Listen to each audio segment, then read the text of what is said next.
जब हड्डी टूटती है ना, तो एक्सरे में वो टेढ़ी मेढ़ी सफेद लाइन बड़ी साफ दिख जाती है। मतलब डॉक्टर बस उंगली रखकर कह देता है कि हाँ, समस्या यहाँ है। बिल्कुल, मेडिकल साइंस में वो क्लैरिटी होती है। हाँ, लेकिन जब हम भारतीय राजनीति के दशकों पुराने ढांचे को टूटते या बदलते हुए देखते हैं ना, तो कोई एक्सरे मशीन काम नहीं आती। वहाँ चीजें काफी धुंधली होती हैं। बिल्कुल, धुंधली और कई परतों में छुपी होती हैं। और हमारे सुनने वालों को बता दूं कि आज 13 अप्रैल 2026 है और आज सुप्रीम कोर्ट में एक ऐसी ही धुंधली तस्वीर थोड़ी साफ होने की कगार पर है। आप शायद जया ठाकुर की याचिका की बात कर रहे हैं जिस पर सुनवाई चल रही है। एकदम सही, कांग्रेस नेता जया ठाकुर की याचिका। और मांग यह है कि नारी शक्ति वंदन अधिनियम, मतलब जो अपना महिला आरक्षण कानून है, उसे तुरंत जमीन पर उतारा जाए। हाँ, और ये मामला इतना सीधा नहीं है जितना दिखता है। बिल्कुल सीधा नहीं है। और आज के हमारे इस गहन विश्लेषण का मकसद इसी उलझे हुए धागे को सुलझाना है दोस्तों। आज हमारे सामने रिसर्च पेपर्स, परिसीमन के मसौदे और कुछ ताज़ा कैबिनेट फैसलों का एक भारी भरकम पुलिंदा है। बहुत सारा डेटा है आज चर्चा करने के लिए। हाँ, और हमारा लक्ष्य इस ऐतिहासिक कानून के 30 साल के सफर और 2026 के ताज़ा त्वरित फैसलों को समझना है। और वो जो जटिल भौगोलिक पेच है ना परिसीमन का, वो तो इस पूरे मामले की जड़ में है। तो चलिए इस पूरे मामले को थोड़ा विस्तार से समझते हैं। इस पूरी प्रक्रिया को समझने के लिए हमें थोड़ा पीछे जाना पड़ेगा, है ना? बिल्कुल। हमें उस 30 साल लंबे संघर्ष की जमीन को देखना होगा। मतलब ये कोई अचानक रातों रात लिया गया फैसला नहीं था। हाँ, 1996 से शुरू हुआ था ये सब। सही कहा। 1996 में जब एच.डी. देवेगौड़ा सरकार ने पहली बार इसे लोकसभा में पेश किया था, तब से लेकर 2023 तक मतलब ये कानून एक तरह से राजनीतिक दांवपेच का एक शिकार होता रहा। और ये बीच में कई बार लैप्स भी तो हुआ ना। हाँ बिल्कुल, 1998 में 1999 और 2008 में इसे बार बार लाया गया। लेकिन हर बार या तो राजनीतिक सहमति टूट गई या फिर लोकसभा भंग होने की वजह से ये लैप्स हो गया। और फिर फाइनली 2023 में जाकर पूरे 27 साल के इंतजार के बाद इसे एक संवैधानिक सुधार के तौर पर संसद के विशेष सत्र में पास किया गया। 27 साल। 27 साल का समय ये साबित करता है कि राजनीतिक इच्छा शक्ति कितनी कमजोर थी। लेकिन जब 2023 में इसे सर्वसम्मति से पास कर भी दिया गया, तो उसमें एक ऐसी शर्त जोड़ दी गई जिसने इसकी राह फिर से रोक दी। आप उस जनगणना वाली शर्त की बात कर रहे हैं? हाँ, वही। कानून में लिख दिया गया कि ये 33% आरक्षण अगली जनगणना और उसके बाद होने वाले नए परिसीमन पर आधारित होगा। अब समस्या ये थी कि 2021 की जनगणना तो महामारी की वजह से अनिश्चित काल के लिए टल चुकी थी। बिल्कुल टल चुकी थी। मतलब सीधी सी बात है, अगर जनगणना टली तो महिलाओं का प्रतिनिधित्व भी टल गया। और यही वो रुकावट थी जिसने सुप्रीम कोर्ट तक इस मामले को पहुंचाया। लेकिन अब हमारे पास जो 9 अप्रैल 2026 के यूनियन कैबिनेट का ताज़ा फैसला आया ना, वो इस पूरी कहानी को पलट देता है। अच्छा, तो कैबिनेट ने असल में क्या-क्या बदलाव किया है? सरकार ने तय किया है कि वो रुकी हुई 2021 की जनगणना का इंतजार नहीं करेगी। इसके बजाय एक मिनट, तो वो कौन सा डेटा इस्तेमाल करेंगे? वे 2011 के जनगणना आंकड़ों का ही इस्तेमाल करके इस प्रक्रिया को तेजी से आगे बढ़ाएंगे, ताकि 2029 के आम चुनावों से पहले आरक्षण लागू हो सके। ठहरिए, अगर सरकार 2011 के आंकड़ों का इस्तेमाल कर रही है, तो इसका मतलब ये सिर्फ जनगणना से जुड़ा फैसला नहीं है। कैबिनेट ने जिस परिसीमन विधेयक को मंजूरी दी है, वो असल में पूरी राजनीतिक बिसात को बदलने वाला है। आप सीटों के विस्तार की बात कर रहे हैं? हाँ, इस विधेयक के जरिए लोकसभा की मौजूदा 543 सीटों को बढ़ाकर 816 किया जा रहा है। मतलब अगर मैं इसे थोड़ा गहराई से देखूं, तो ये सिर्फ महिलाओं को जगह देने की बात नहीं है। तो आपको क्या लगता है ये क्या है? ये तो एक तरह से पुरुष सांसदों को बगावत से रोकने का बीमा है। मतलब ये तो ऐसा है जैसे किसी प्लेन में और ज्यादा सीट्स जोड़ देना, ताकि 33% महिलाओं को भी मिल जाएं। हाँ, लगभग 273 सीट्स। और जो पहले से बैठे मौजूदा पुरुष सांसद हैं, उन्हें अपनी कुर्सी से उठना भी ना पड़े। ये राजनीतिक मनोविज्ञान का बहुत सटीक आकलन है। जरा उस गणित को समझिए। राजनीति में कोई भी नेता अपनी जीती हुई जमीन या अपना प्रभाव क्षेत्र स्वेच्छा से नहीं छोड़ता। जाहिर सी बात है। अगर 543 सीटों में से ही 33% सीटें महिलाओं के लिए आरक्षित कर दी जाती, तो इसका सीधा मतलब था कि करीब 181 मौजूदा ताकतवर पुरुष सांसदों को रातों रात अपनी कुर्सी गंवानी पड़ती। और इतनी बड़ी संख्या में अगर विस्थापन होता, तो तो कोई भी सत्ताधारी दल अपने ही भीतर एक बड़े विद्रोह का सामना कर रहा होता। बिल्कुल। इसी बगावत को रोकने के लिए सीटों की संख्या को 543 से बढ़ाकर 816 करने का मतलब ये एक अचूक राजनीतिक दांव चला गया है। तो मतलब सबके लिए जगह बन गई। हाँ, जब आप 116 सीटें कर देते हैं तो महिलाओं के लिए 273 नई आरक्षित सीटें निकल आती हैं और साथ ही अनारक्षित यानी सामान्य सीटों का आंकड़ा भी बढ़ जाता है। तो मौजूदा पुरुष सांसदों के विस्थापित होने का डर खत्म हो जाता है। एकदम सही। सबको अपनी अपनी कुर्सी सुरक्षित नजर आती है और कानून का जो विरोध है वो अपने आप शांत हो जाता है। ये तो बात हुई कि नए लोगों को जगह देने के लिए हमने कमरे का आकार ही बड़ा कर दिया, लेकिन देश के नक्शे पर नए कमरे बनाने का मतलब है राज्यों की सीमाएं फिर से खींचना। और यहीं से परिसीमन का विवाद शुरू होता है। हाँ, और ये शायद सबसे खतरनाक विवाद है, भौगोलिक प्रतिनिधित्व का विवाद। सीटें बढ़ाना गणित के कागज पर तो आसान है, लेकिन जमीन पर इसका मतलब है कि किस राज्य की कितनी ताकत होगी ये फिर से तय किया जाएगा। संविधान के अनुच्छेद 82 के तहत होने वाला परिसीमन ना हमेशा से भारत के संघीय ढांचे के लिए एक बहुत ही संवेदनशील मुद्दा रहा है। क्योंकि इसका बुनियादी सिद्धांत जनसंख्या पर आधारित है, राइट? हाँ, इसका बुनियादी सिद्धांत है कि जनसंख्या के अनुपात में प्रतिनिधित्व मिलेगा। जिस राज्य की आबादी ज्यादा, संसद में उसकी सीटें भी उतनी ही ज्यादा। और यहीं पर दक्षिणी राज्यों की जो चिंता है वो शुरू होती है, जो पूरी तरह से तर्कसंगत भी है। तर्कसंगत तो है। तमिलनाडु, केरल या आंध्र प्रदेश जैसे राज्यों का डर समझना कोई मुश्किल काम नहीं है। उन्होंने दशकों तक राष्ट्रीय परिवार नियोजन लक्ष्यों का बड़ी ईमानदारी से पालन किया, अपनी जनसंख्या वृद्धि को काबू में रखा। बिल्कुल। लेकिन दूसरी तरफ उत्तर प्रदेश या बिहार जैसे राज्यों की आबादी तेजी से बढ़ती रही।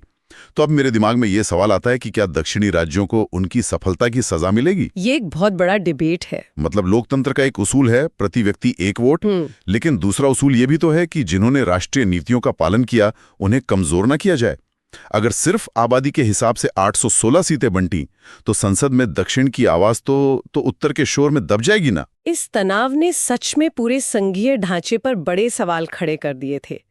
क्या एक राज्य का राजनीतिक प्रभाव सिर्फ उसकी आबादी पैदा करने की क्षमता पर निर्भर होना चाहिए? ये तो फेयर नहीं होगा। नहीं, बिल्कुल नहीं।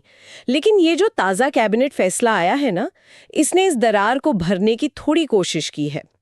सरकार की तरफ से ये आश्वासन आया है कि दक्षिणी राज्यों का मौजूदा प्रतिनिधित्व या उनका जो आनुपातिक प्रभाव है वो कम नहीं होने दिया जाएगा।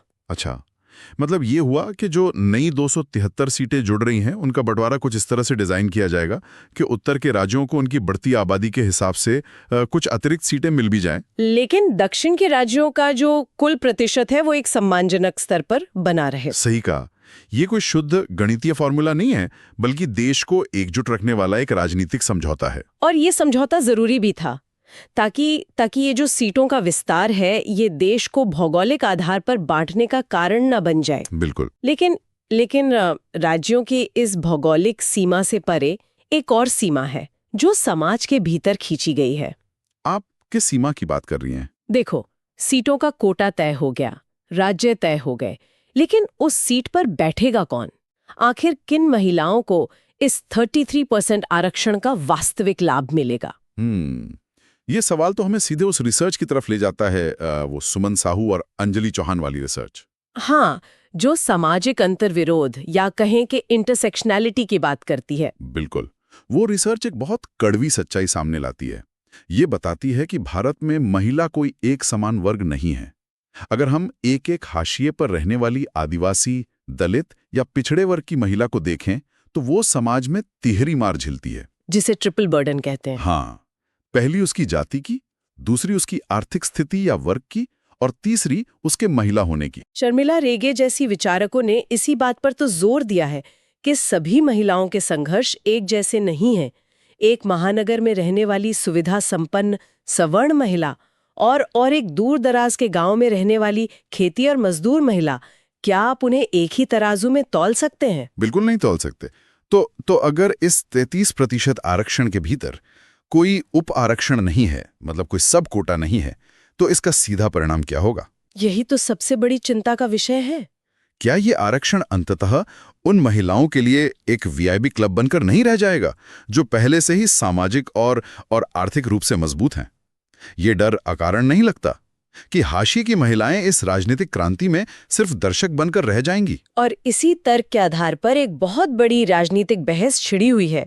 विपक्ष के कई बड़े नेता, जिनमें मायावती और सोनिया गांधी भी शामिल हैं। हाँ, उन्होंने तो खुलकर अपनी बात रखी थी। बिल्कुल, उन्होंने सदन के भीतर ये स्पष्ट मांग रखी है कि महिलाओं के इस 33% कोटे के भीतर पिछड़े वर्गों यानी ओबीसी और अल्पसंख्यक महिलाओं के लिए अलग से एक हिस्सा सुरक्षित किया जाना चाहिए। कोटे के अंदर कोटा। हाँ, उनका मानना है कि जब तक ये उप आरक्षण नहीं होगा तब तक सच्चे अर्थों में समानता आ ही नहीं सकती। और ये बात सिर्फ बयानों तक सीमित नहीं है। अगर हम 2023 के उस दिन को याद करें जब ये विधेयक लोकसभा में पास हो रहा था, तो पूरे सदन में इसके खिलाफ सिर्फ 2 वोट पड़े थे। हाँ, AIMIM के सांसदों ने वो वोट डाले थे। बिल्कुल, असदुद्दीन ओवैसी की पार्टी AIMIM के सांसदों ने। और उनका तर्क भी इसी प्रणालीगत खामी पर आधारित था। उनका तर्क ये था कि हमारी चुनावी व्यवस्था सबसे ज्यादा वोट पाने वाले की जीत के सिद्धांत पर काम करती है। First pass the post. हाँ, तो अगर एक आरक्षित महिला सीट पर कोई अल्पसंख्यक या पिछड़े वर्ग की महिला चुनाव लड़ती है और उसी सीट पर बहुसंख्यक या सुविधा संपन्न वर्ग की महिला भी मैदान में है, तो सामाजिक ताने बाने और वोट एकत्रीकरण के कारण अल्पसंख्यक महिला के जीतने की संभावना बहुत कम हो जाती है। मतलब उन्हें लगता है कि उप आरक्षण के बिना अल्पसंख्यक महिलाएं संसद की दहलीज तक पहुंच ही नहीं पाएंगी। यही उनका स्पष्ट मानना था। हाँ, हम यहाँ हमारे श्रोताओं के लिए निष्पक्ष रूप से सभी पक्षों की दलीलें रख रहे हैं, क्योंकि ये बहस तो अभी खत्म नहीं हुई है। लेकिन हमें इस कानून के भविष्य का अंदाजा लगाने के लिए सिर्फ इन सिद्धांतों पर निर्भर रहने की जरूरत नहीं है। बिल्कुल नहीं, क्योंकि हमारे पास जमीनी हकीकत परखने के लिए एक बहुत बड़ा डेटा मौजूद है। पूरे 30 साल का एक ठोस डेटा। हम पंचायती राज संस्थाओं के 30 साल के अनुभवों की बात कर रहे हैं ना। जी, 1993 में स्थानीय निकायों में यानी पंचायतों और नगर पालिकाओं में महिलाओं के लिए 1/3 सीटें आरक्षित की गई थीं।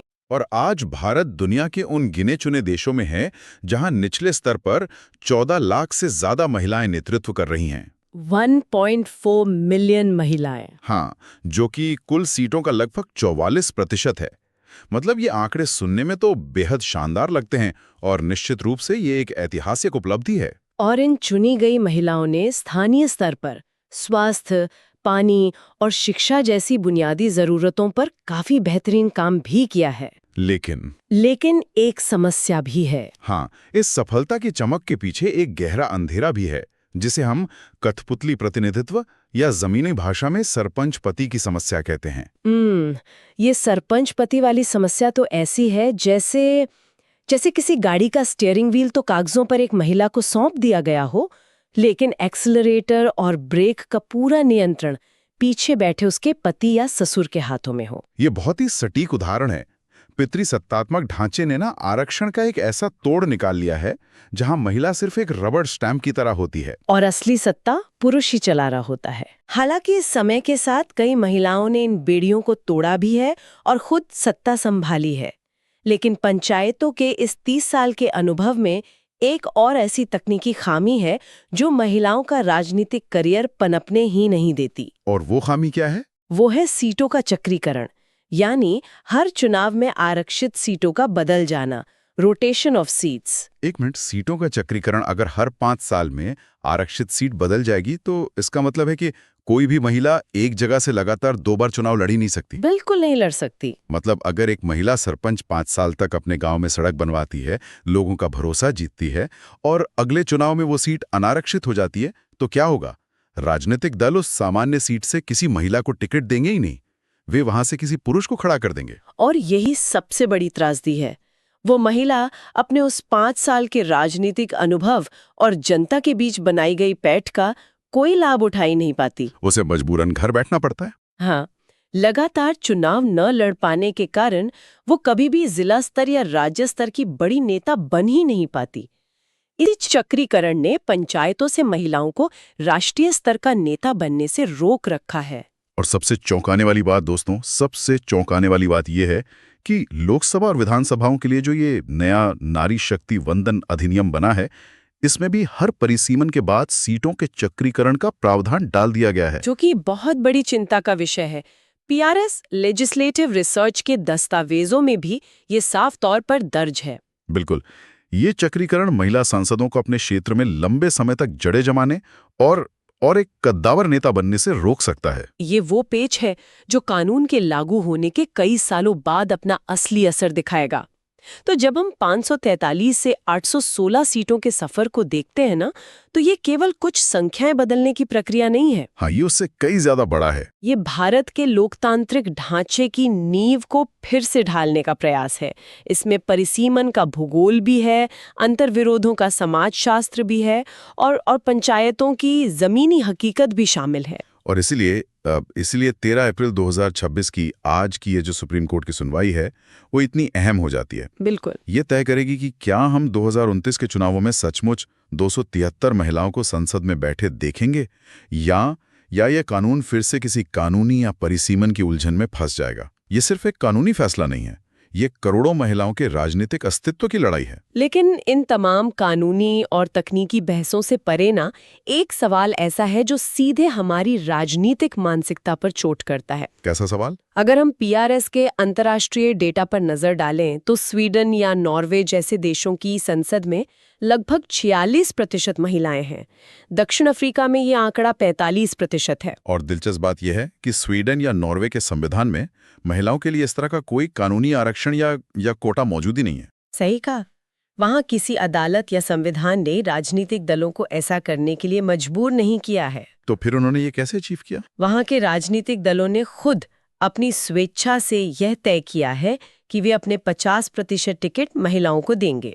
मतलब उन्होंने समाज में समानता लाने की शुरुआत अपनी ही पार्टी के भीतर से की है। और यहीं से वो सवाल पैदा होता है जो हमारे श्रोताओं को भी सोचने पर मजबूर कर देगा। अगर स्वीडन के दल खुद से महिलाओं को टिकट दे सकते हैं तो आज़ादी के पिछले 75 सालों में भारत के किसी भी बड़े राजनीतिक दल ने ऐसा क्यों नहीं किया? किसी भी पार्टी ने स्वेच्छा से अपने 33% टिकट महिलाओं को देने का नियम क्यों नहीं बनाया? क्या हमारी राजनीतिक पार्टियां वास्तव में महिलाओं को सत्ता के शीर्ष पर देखना चाहती थी? या फिर उन्हें ऐसा करने के लिए मजबूर करने की खातिर इस देश को 30 साल के लंबे संघर्ष और एक बेहद कड़े संवैधानिक कानून की जरूरत पड़ी? क्या ये बदलाव हृदय परिवर्तन है या महज एक कानूनी मजबूरी? ये सच में झकझोर देने वाला सवाल है। क्या कानून समाज की सोच बदलता है या जब समाज की सोच नहीं बदलती तब कानून का चाबुक चलाना पड़ता है? सोचने वाली बात है। आज के इस विश्लेषण को हम इसी विचार के साथ यहीं छोड़ते हैं। जब हमने शुरुआत की थी तो हमने कहा था कि राजनीतिक एक्स-रे की तस्वीर बहुत धुंधली होती है, लेकिन 30 साल के संघर्ष, ताज़ा 816 सीटों वाला कूटनीतिक दाव और परिसीमन की उलझनों को समझने के बाद शायद वो तस्वीर अब कुछ हद तक साफ हुई है। लेकिन ये नया ढांचा जमीन पर कितना न्यायपूर्ण होगा, ये तो वक्त ही बताएगा। बिल्कुल वक्त ही बताएगा। आज की इस चर्चा में शामिल होने के लिए बहुत बहुत धन्यवाद। हम उम्मीद करते हैं कि आप इन तमाम पहलुओं पर खुद भी गहराई से विचार करेंगे। सीखते रहिए और